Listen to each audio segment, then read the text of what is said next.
जय बम बम भोले, हम सब की रक्षा करना। जय सूर्य भगवान, हम सबको आरोग्य प्रदान करना। राधे राधे जी। प्रदोष व्रत की आप सबको बहुत सारी शुभकामनाएं। प्रिय मित्रों, प्रदोष व्रत यानी कि त्रयोदशी का व्रत शिव शक्ति को समर्पित व्रत है। हर माह में त्रयोदशी तिथि यानी कि 13वां दिन 2 बार आती है। अन्य व्रतों से विभक्त त्रयोदशी का महत्व उसके वार के अनुसार होता है। आज रविवार है तो आज का प्रदोष व्रत रवि प्रदोष व्रत कहलाता है। रविवार को आने वाला यह प्रदोष व्रत स्वास्थ्य की दृष्टि से बहुत महत्वपूर्ण माना गया है। इस व्रत में पूजन सूर्यास्त के समय करने का महत्व है। यह व्रत करने वालों की स्वास्थ्य से संबंधित परेशानियां दूर होती हैं। आज के स्थितियों में हम सबको अच्छे स्वास्थ्य का वरदान चाहिए। अभी हम सुनेंगे रवि प्रदोष व्रत की कथा। अनंतर हम रवि प्रदोष व्रत पर किए जाने वाले कुछ सरल महा उपाय के बारे में जानेंगे।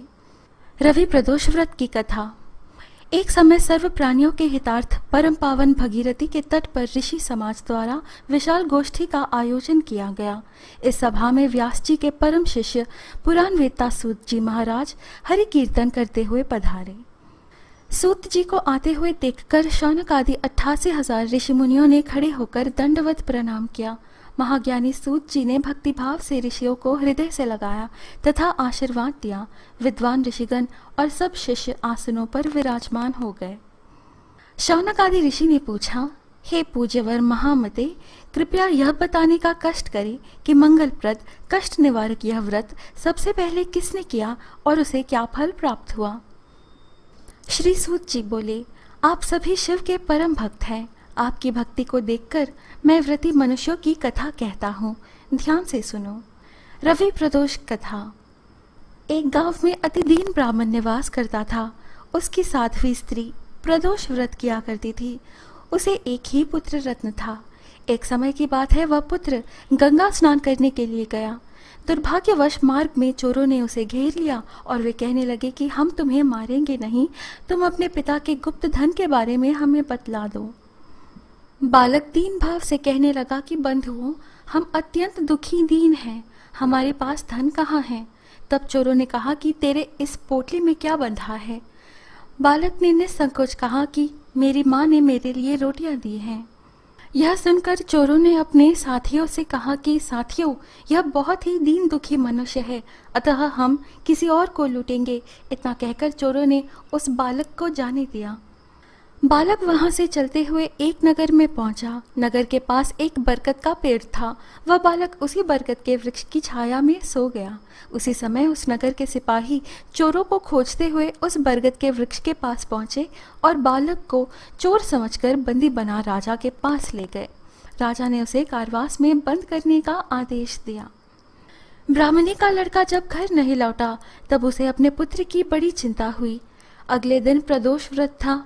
ब्राह्मणी ने प्रदोष व्रत किया और भगवान शंकर जी से मन ही मन अपने पुत्र की कुशलता की प्रार्थना करने लगी। भगवान शंकर जी ने उस ब्राह्मणी की प्रार्थना स्वीकार कर ली। उसी रात भगवान शंकर जी ने उस राजा को स्वप्न में आदेश दिया कि वह बालक चोर नहीं है, उसे प्रातःकाल छोड़ दे, अन्यथा उसका सारा राज्य वैभव नष्ट हो जाएगा। प्रातःकाल राजा ने शिव जी की आज्ञा अनुसार उस बालक को कारावास से मुक्त कर दिया। बालक ने अपनी सारी कहानी राजा को सुनाई। सारा वृत्तांत सुनकर राजा ने अपने सिपाहियों को उस बालक के घर भेजा और उसके माता पिता को राज दरबार में बुलाया। उसके माता पिता बहुत ही भयभीत थे। राजा ने उन्हें भयभीत देखकर कहा कि आप भयभीत ना हो, आपका बालक निर्दोष है। राजा ने ब्राह्मण को 5 गांव दान में दिए जिससे कि वे सुखपूर्वक अपना जीवन व्यतीत कर सके। भगवान शिवजी की कृपा से वह ब्राह्मण परिवार आनंद से रहने लगे। इति रवि प्रदोष व्रत कथा। प्रिय मित्रों, सूर्य प्रदोष का व्रत करके भविष्य में उत्तम स्वास्थ्य का आशीर्वाद भगवान शिवजी और सूर्य नारायण भगवान देते हैं। अब जानिए प्रदोष व्रत मनाने की विधि। प्रदोष व्रत के दिन प्रातः सूर्योदय से पूर्व उठना चाहिए। नित्य कर्मों से निवृत्त होकर भगवान श्री भोलेनाथ का निरंतर स्मरण करते रहें। इस व्रत में आहार नहीं लिया जाता है। पूरे दिन उपवास रखने के बाद सूर्यास्त के 1 घंटे पहले स्नान आदि कर श्वेत वस्त्र धारण किए जाते हैं। प्रदोष व्रत की पूजा शाम के 4:30 बजे से लेकर शाम के 7 बजे के बीच की जाती है।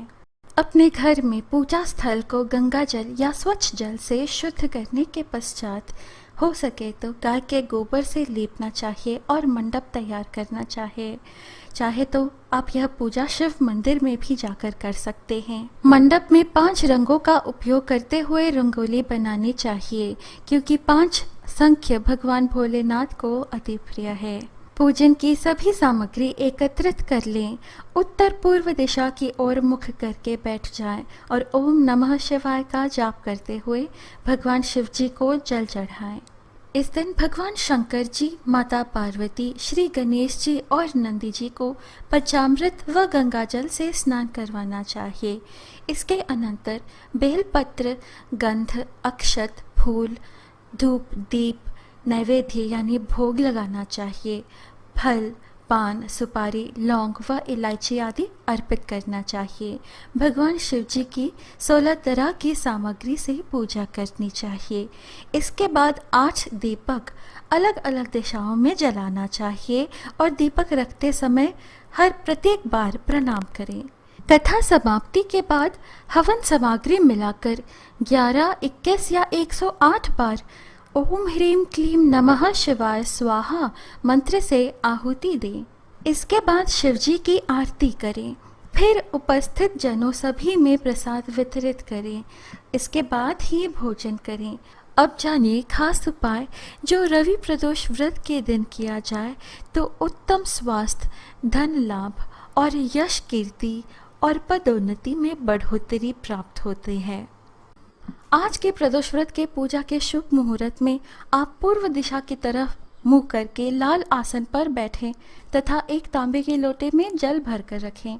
यदि संभव हो तो शुद्ध तांबे के दिए में गाय का घी भरकर कलावे की बाती लगाकर प्रज्वलित करें, अन्यथा साधारण मिट्टी के दिए को ही प्रज्वलित करें। तांबे का लोटा व तांबे के दिए का प्रयोग इसलिए कहा गया है क्योंकि यह सूर्य नारायण के प्रिय धातु हैं। अब भगवान गणपति जी को नमस्कार करें तथा अपने घर में धन संपत्ति व आरोग्य के लिए भगवान सूर्य नारायण से प्रार्थना करें। इसके पश्चात भगवान उमा महेश्वर का ध्यान कर प्रार्थना करें इस तरह: हे उमानाथ, कर्ज, दुर्भाग्य, दरिद्रता, भय, रोग व समस्त पापों का नाश करने के लिए आप पार्वती जी सहित पधार कर मेरी पूजा स्वीकार करें।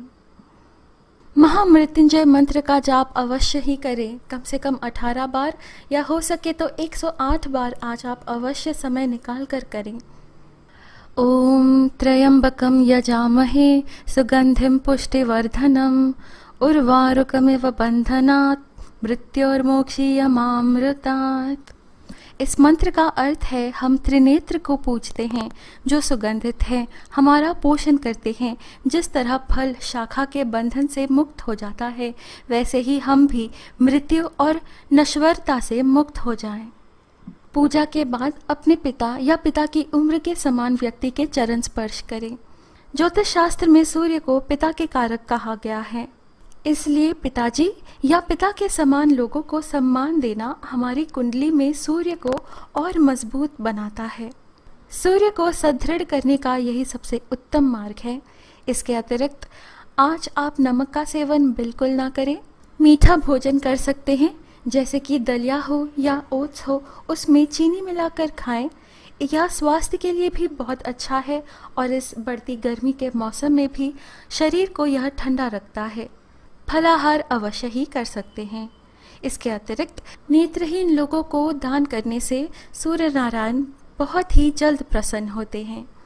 प्रिय मित्रों, ये है आज का वीडियो। आशा है आपको अच्छी लगी। जाते जाते आपको एक सज्जन अनुस्मारक, इस वीडियो को लाइक, कमेंट और ज़्यादा से ज़्यादा शेयर करें। हमारे YouTube चैनल पवित्र वचन को सब्सक्राइब करें। हम फिर मिलेंगे अगले वीडियो में। जय बम बम भोले।